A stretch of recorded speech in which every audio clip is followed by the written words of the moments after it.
everyone, it's Maria from Still Dreaming Homestead.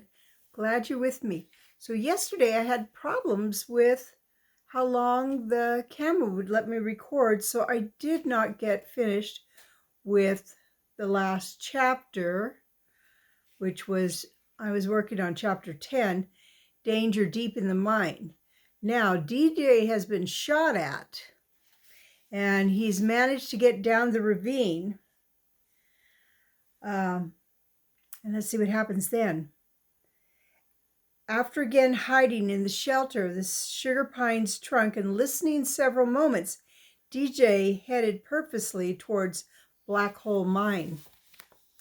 As he moved, his body tensed from knowing some person was trying to stay on his trail. DJ tried not to think about what had happened when he came back down. The bolt shooter, whoever he was, would probably still be waiting.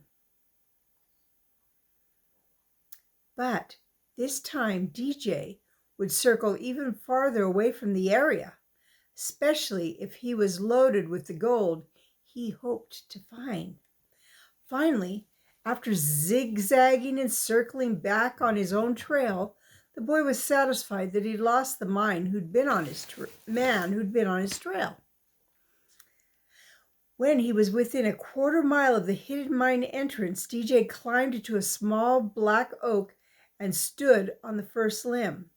Pressing himself against the tree's trunk, the boy looked and listened for 5 minutes. Not a human sign showed anywhere. Satisfied, DJ eased down the tree and continued on a zigzag course up to the mine. He avoided the deer trail where he'd fallen days before. He carefully came up on the mine so that he was even with where he knew to be. When he was within 100 yards, the boy again stopped to look and listen. Feeling safe, he still eased from tree to tree, from rock to log to bush. He made little more sound than a shadow. Finally, he was within 50 feet of the brush-covered mine entrance. Still, can't see it from here, he told himself, not even the head frame. That's a good sign nobody else has been here. Nothing's been disturbed since Alfred and I were here. Slowly, carefully, the boy eased through the brush till he could finally see the rotting timbers of the head frame. In another few moments, DJ was at the entrance of the mine. There he paused, catching his breath and letting his eyes skim the ground in search of nuggets.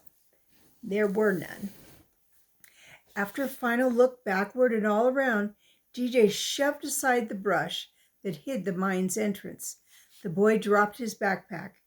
It usually held his books, but he'd left them under his bed at home. He removed the 200 feet of bright yellow rope. It was thin and light as nylon, but cheaper.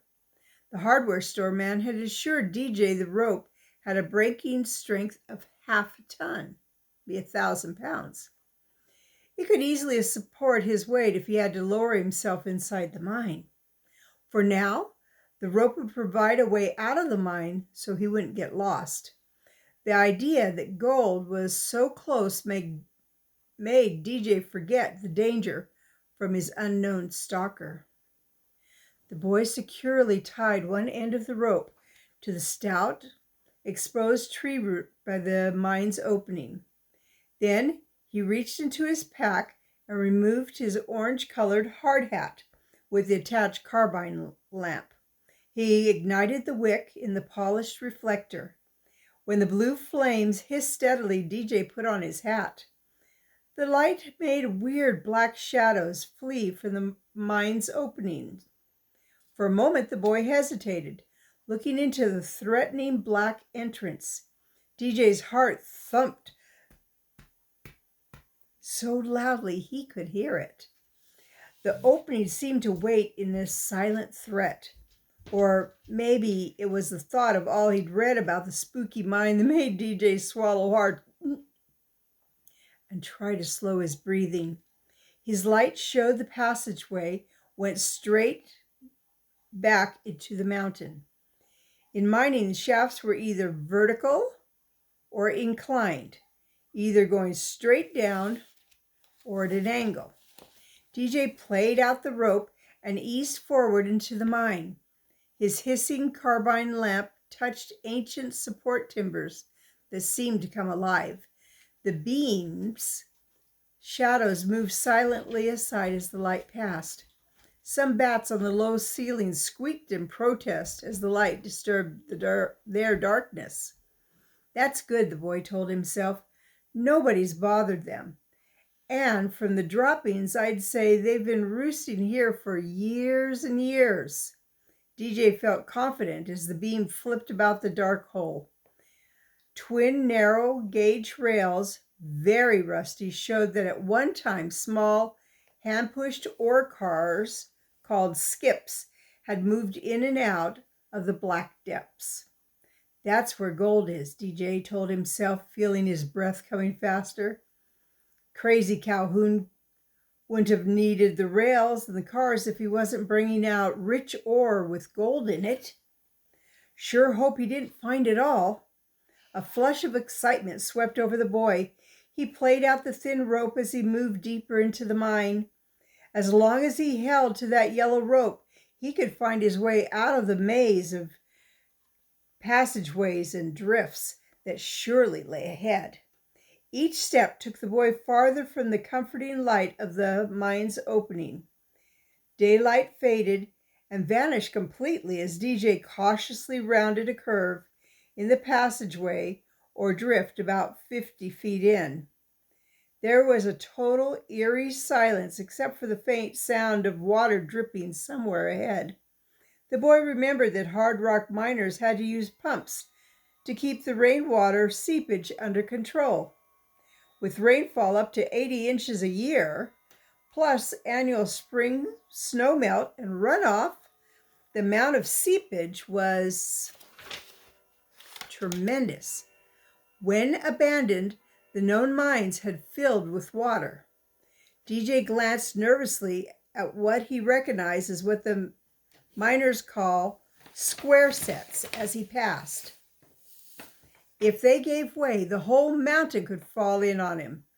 But they'd held for decades. They'd probably hold for years longer. Still, DJ's courage faded as his light revealed a patch of extra blackness coming up on his left side. The boy recognized what miners call stope. It was like a large room or cavern hollowed out by drilling into the mountain. DJ's carbine light showed the extra patch of darkness was a pit. He approached it carefully, stepping over the rusted rails. DJ held onto the yellow rope and leaned forward. Some kind of pit. Must have been caused by a cave-in, DJ told himself. 50, maybe 60 feet deep. The sheer walls were quite wet. Miners called this slicken sides. At the bottom, shallow standing water reflected some shiny yellow. Gold. He breathed the word aloud. It looks like gold. I've got to go down there and make sure. DJ quickly but carefully tied off his guide rope. With the remainder, he made a loop under his boots. He brought the rope back to his hand and passed a section of rope over the support timber. By slowly releasing the rope under his boots, he lowered himself in an upright position over the sheer face of the pit. About halfway down, straining to see more of the shiny yellow at the bottom of the standing water, DJ's own shadow suddenly leapt ahead of him at the bottom of the pit. "Hey!" he cried in surprise. He automatically gripped his supporting rope firmly with his right hand while his left hand whipped up to shield his eyes from the bright light above him. He heard a voice from behind the light. "Thanks for finding the mine for me." DJ saw a knife reach into the beam. He felt vibrations as the knife began sawing through the rope on which he hung suspended. That's the end of chapter 10. So now we know he is in huge trouble. I'm going to go ahead and stop for now, but I will post both this one and next chapter. All right. It's Maria from Still Dreaming Homestead. I want to pray blessings on you and yours, in your house, out of your house, in the day and the night. Whatever you do, keep dreaming.